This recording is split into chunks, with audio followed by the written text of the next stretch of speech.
Tirupati collectorate వద్ద గురువారం CITU Tirupati జిల్లా building and other construction workers union వారికి మద్దతుగా ధర్నా కార్యక్రమం చేపట్టారు. తిరుపతి కలెక్టరేట్ వద్ద గురువారం సిఐటియు తిరుపతి జిల్లా building and other construction workers union వారికి మద్దతుగా ధర్నా కార్యక్రమం చేపట్టారు.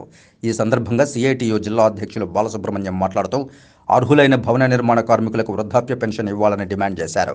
బిల్డర్ల వద్ద వసూలు చేసిన 1% పన్నులను భవన నిర్మాణ కార్మికులకు ఉపయోగించకుండా రాష్ట్ర ప్రభుత్వం దారి మళ్లించడం సరైన పద్ధతి కాదని హెచ్చరించారు.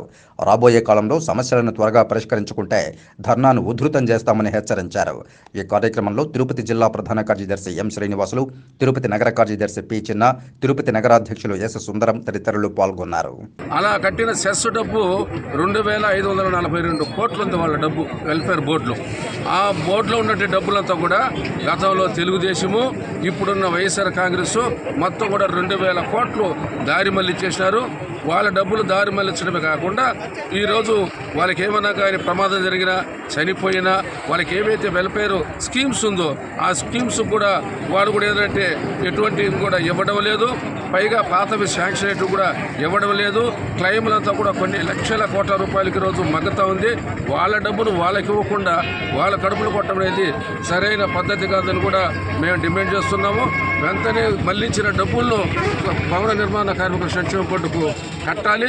మాకేదైతే మేము పోరాడి సాధించుకున్నామో భవన నిర్మాణ కార్మికుల సంక్షేమ బోర్డుని, ఆ బోర్డులోని నిధులను ప్రజలకి ఉపయోగపడే విధంగా మేము చేసుకోవడం జరిగింది. వాటిని ఈ పొద్దు నీరు కార్చే విధంగా ప్రజలకి అందుబాటులో లేకుండా, ఎవరికి ఎటువంటి సహాయం చేసే పరిస్థితి లేకుండా ఏదైతే మా డబ్బులు యొక్క ఉన్నాయో వాటిని ఇతర పథకాలకి వాడుకొని 12-14 మెమోని తీసుకొని వచ్చి మొత్తం కూడా ఈ పొద్దు క్లెయిమ్ని ఎవరికి ప్రజలకి అందుబాటులో లేకుండా భవన నిర్మాణ కార్మికుల సమస్యల యొక్క జీవితాలతో సమస్యలుగా మారిపోయింది.